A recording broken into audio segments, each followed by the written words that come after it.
When the weeping willow grants you a place to grieve your loss, when the fire-crested healer sees your bones of shame, when the lowly worm turns silent in a pot of... So the last one is the one I started about a year ago at this point. When I was in college, I used to be part of a saxophone ensemble, and I had this amazing saxophone player named Nick Foster. He's doing like gospel guitar now. It's like, Nick, but you were so great on the saxophone. Oh my goodness. Yeah. Like, you put the teachers to shame with your amazing reading ability. Like, he'll just read the notes off a piece of paper. Like, yeah. And even the teachers are like, you're just really good. Yeah. You're just really good. Yeah. And his tone. And now he mostly plays guitar. Yeah. Gospel guitar.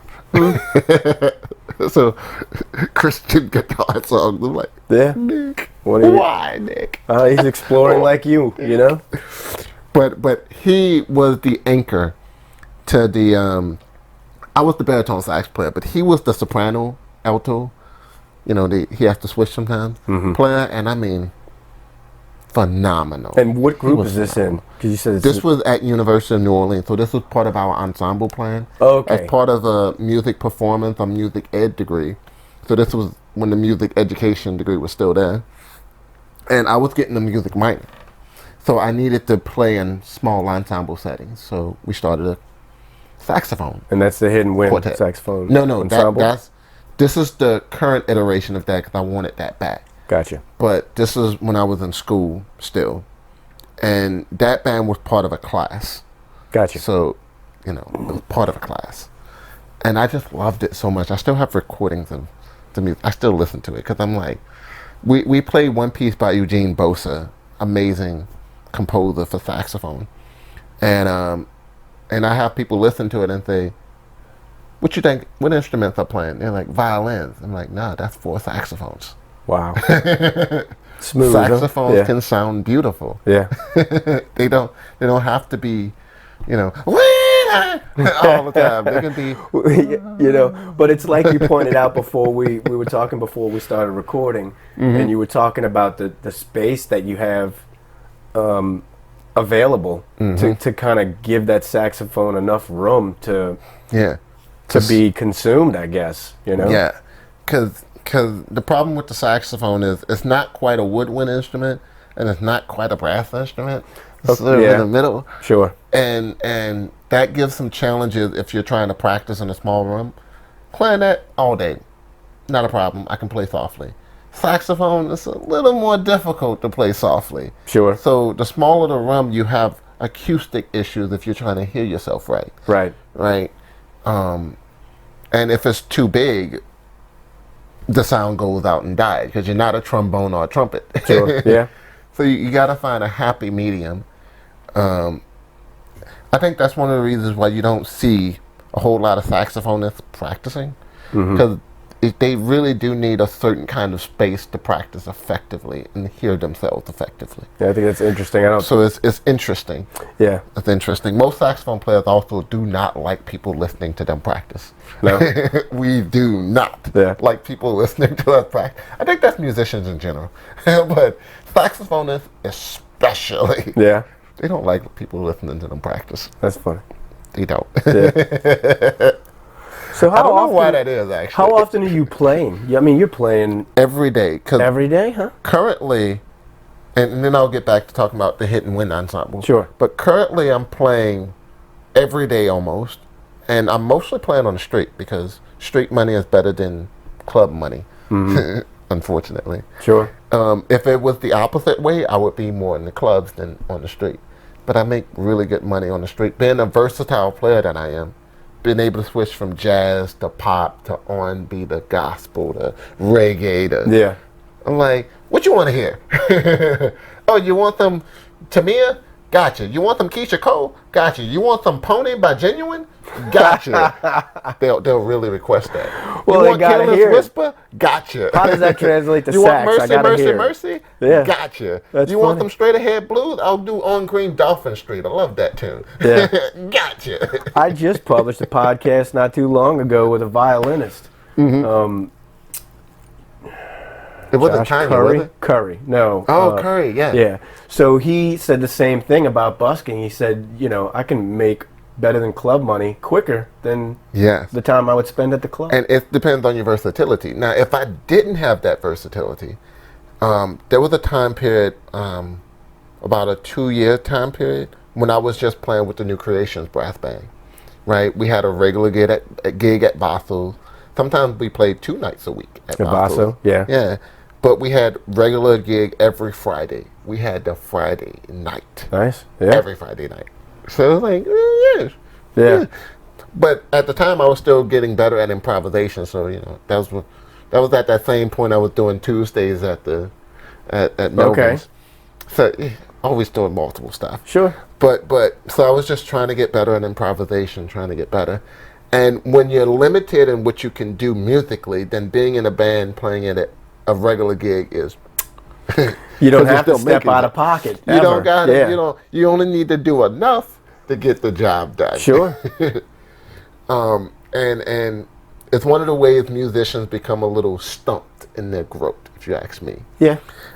Being on the street, I see musicians who are pretty good, and they're pretty good, yet if you listen to them for 2-3 years, they don't get any better. Okay. They're the same sounding from 2-3 years ago. In fact, they're playing the exact same music. But is that because of the busking or is that because of the person? It's a combination. Oh, of course. It's a combination of that's what people are tipping. Like, I can go out there every day and play Careless Whisper 5 times and make $100. Okay. Yeah. Well, I guess. Oh my goodness, I will not. Right. I get that. Just because people want to hear it and Yeah. will tip me, don't mean I want to play it that much. Sure. And I know it will stunt my growth if I just play that one song. Well, it's comfort. And comfort can do that to people sometimes. It can make you stagnant. And Yes. it can make you okay with being stagnant. Exactly. I think that's why Celine Dion, because she talked about hating that song, My Heart Will Go On. She hates that song. She doesn't funny. like it. Because people always ask her to sing it. And she's Sure. like, oh, I have so much other music. Right. Stop asking for this. Yeah. Well, I don't think you have to ever worry about stagnation because you get so many irons in the fire. It forces you to remain creative and versatile. And that's on purpose. Yeah, well, I think so That's by design. intentional. But I mean, that's your comfort zone. That's my comfort zone. Because you were comfortable juggling many things back in high school, so it's what you're used to. That's what I'm used to. But I remember being in the brass band, and what I liked about that brass band, New Creations brass band, was that we would do Rebirth brass band tunes pretty much, but we would also, like, I remember we started doing Hey Baby. Hey baby. I believe we were the first band to start doing that. Then other bands picked it up. Oh, yeah? We started doing that at Vassals on a regular basis. And now I go around and I'm like, that brass band doing it? That brass band doing it? Nobody was doing this song. I wish they would pick up on doing the Maroon 5 song that we used to do Sunday morning. Yeah. Because we took that song and said, yeah, we'll do that song. So we were trying to be in that same tradition as TBC, To Be Continued brass band, and Free Spirit brass band. Sure. It's like, yeah, pay homage, but then add something new. Absolutely. Absolutely. So that's what I liked about that band when I was in it. We weren't just playing St. James Infirmary and Lil Liza Jane. Yeah. We were like mixing it up a little bit. Yeah. Real quick, what is your opinion of the situation that exists where it's easier to make more money busking on the street than it is in the clubs? Like, what's your take on that? How do you feel about that? Can't be too good. I mean, it's not. But being the person I am, I try not to be reactionary and judgmental about things. I try to see it from perspectives, right? Sure. And I know the owners of the clubs are in a little bit of a predicament, because they're worried about making money. It's unfortunate also that a lot of the owners of the club aren't locals. That's unfortunate. Probably plays a role in it. It plays a role. Yeah. So they're more looking at the money of it than looking at the heritage. Support. Yeah, sure. Shout out to Starlight Lounge. She gets it. Yeah. Okay. She gets it. Even if she doesn't make much, she's still like, I'll give you a $200 or $300 guarantee, depending on what you're doing. Nice. Like, I'll give you that. Even if we don't get anybody in here, you got that. Beautiful. Like, we need more owners like that. Right. But so shout out to her, Starlight Lounge. Shout out. But other than that, it's just, I don't know. I don't know if it's stinginess. I don't know if it's greed. I know they got to worry about the bottom lines, and I know they got to worry about all this other stuff. Yeah. I know, but 4 hours of playing and making $40 or $50 is just, it's not it. That shouldn't even be suggested. It's not it. Yeah. And so many bands do that in the city. Yeah. And it's just 4 or 5 hours on the street. On a good day, when there's a crowd, that's $400. Yeah. Easy. That's something. 400. Yeah. I look at the economics of it and decided, I'll mostly just put on the street. But what's funny is you can have the tip bucket on the stage in the venue, in the bar or whatever, and you're not going to get as many people tipping as you would out in the street. It's a different atmosphere. I mean, they assume that you're getting some kind of guarantee that is worth something. Right. And you're not. Right. You're just not. That's funny. I mean, part of the decline could have been the decline of our musicians union. I heard they recently got reorganized like a couple months back, 8 months back. The New York musicians union was like, okay, we're going to go down there and finally straighten this up down there in New Orleans. Gotcha. But starting in the 70s, the musicians union was pretty much broken here in the city. It was pretty much broken. Because there was some Louisiana law that got passed. I got to confirm this stuff. That's right. I got to do some digging into it. Okay. But from what I hear, there was some kind of law that got passed that prevented the musician union from negotiating with the venue. Okay. Right? So when that got cut off, then it became, well, if the musician union can't negotiate with this venue, you're not truly represented. Then why am I paying dues to this thing over here? Yeah. What are they doing for me? Right. So it became that. And then the decline of it. And now when you look at the list of members, most of them are like LPO people. And it's like, when I look at that list, I'm like, who on here is playing on a regular basis? Right. In the clubs? Very few. So most musicians are not even part of the union. Well, union. They dispensed with it like you money. saw. Yeah. Yeah. It just goes hand in hand. Yeah. So I mean, I'm always pro-union. It's just I'm always pro-union. Yeah. And I would like to see the union the musician union increase their membership again. Yeah. But I mean, they do need to get better. I've heard stories. Well, so that's part of it. And so you got the owners are part of it. The weakness of the union is part of it. The fact that you can make more money on the street is part of it. Yeah. And the fact of how people tip, and what they like is part of it. It's also a shame that part of the reason why club playing sucks, is because a lot of the club owners, and this is a club owner thing, I think mostly, they only want a certain kind of music, right? So if you go in there and say, oh, I want to do some straight ahead jazz, most of them be like, man, get out of here. We don't jazz do that. Doesn't sell, surprisingly. Exactly. You'll hear that said everywhere. Exactly. Now, there was a little bit of it going on in pockets, but pockets. Sure. And usually not well attended, because I was at a lot of those pockets. Well attended. How many jazz tunes are in the top 40? 0. Exactly. So those bar owners want winners. Top 40.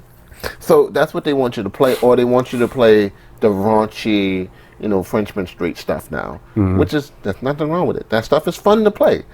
I wouldn't do it every night. But it is fun to play. Yeah. It is fun to jam out. It is fun to get some booty shaking. Yeah. It's fun. But it's not very musical. Yeah. For the most part. Technical. It's just groove. Groove music, Groove, pretty much. It's just feel good music, get people drunk. Sure. Get them buying drinks at the bar. Yeah. So when you're playing those gigs, you're usually saying, buy some drinks at the bar, because we get a percentage of it. Buy some drinks, tip your bartender, shake your booty, get drunk some more. Sure. Do the hokey pokey, turn yourself around. It's detrimental. Yeah, in a lot of ways. And I don't want to poo-poo on anybody's fun. Have fun. Sure. Have fun. That's what we play for. We play for the enjoyment. But at the same time, maybe set the bar a little bit higher. Just a little. A little bit. Yeah. Just a tiny. Sure. Just a tiny bit. We've gotten to the point where you walk down Frenchman Street, you'll hear the same song from 3 clubs. Yeah. It's like, that's not why you have live bands. Right. You don't have live bands to be a jukebox playing the same top 40 song over and over. Yeah, exactly. Yeah. That's not why you got us here. Yeah. But could you tell the listeners where they can find some of the projects that you're working on? So there's the new page that I set up that I'm starting to post stuff to. Okay. So that's Hit and Win Saxophone Ensemble Facebook page. Okay. You can also find information about the New Orleans Concert Band on their website, neworleansconcertband.com. Okay. Yeah, all one word, neworleansconcertband.com. Sure. You can find stuff about the Post Legion Band too. Ooh, I forget that. Just type in Post Legion Band 350 and something should pop up. I believe they have a web page too. I'm just forgetting the title of it. And Puricura Panic has a Facebook page as well. Puricura Panic.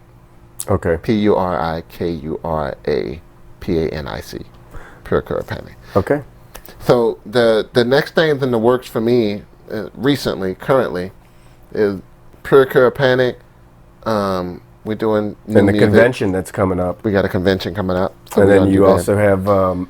and Hit and Win Ensemble, we have nothing planned yet. I got to call people. You know, the thing about being a band leader is you got to do all this legwork. Yeah. Like, it's all the unglamorous stuff. It's many all the hats. unglamorous stuff. Yeah. Like, there's a lot behind the scenes. I literally got to go down and do it like we was doing in the 90s. I got to go down with a bunch of business cards and be like, yo, here's my band. Whatever it takes, Here's man. what we sound like. Yeah. Whatever Maybe it you'll takes. have us.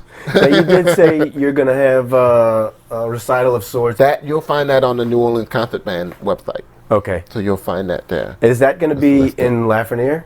No, that's at UNO. University of New Orleans. At UNO. Okay. 3 p.m. Free concert. All of the community band concerts are free. You can donate, but it's free. Sure. They're just things we put on because, one, we enjoy the music. We have a pretty nice contingent of 300, 400 people that come out to every one of these. Nice. We should have that hall full. Yeah. It's just such good music, and it's free. Right. So just blows my mind. So to recap for the listeners on that, that's October 21st at 3 p.m. on UNO's campus, and that's the New Orleans Concert Band. Okay. And how many pieces in that band? Oh man, we have like 70 something. Sounded like a lot. Yeah. Yeah, we're talking timpanis, bells, trombone, tubas, double B flat bass. Tubas and regular tubas. Yeah. We're talking French horns and like 20 something clarinets and like 6 or 7 saxophones and the whole militia. flutes and piccolos and soprano saxes and the trumpets and the cornets and we're talking the whole milieu. Sure. Things. And what does Norman Roberts play? Euphonium, and he's really good. I'm not familiar with the euphonium, but you got to throw that in the list of instruments you would name in. The euphonium, the euphonium is like a mini tuba. Okay. Well, then I've seen it before. I just didn't know what it was It's like called. a small tuba. Yeah. Okay. Make them subscribe. They'll like you, but you gotta go.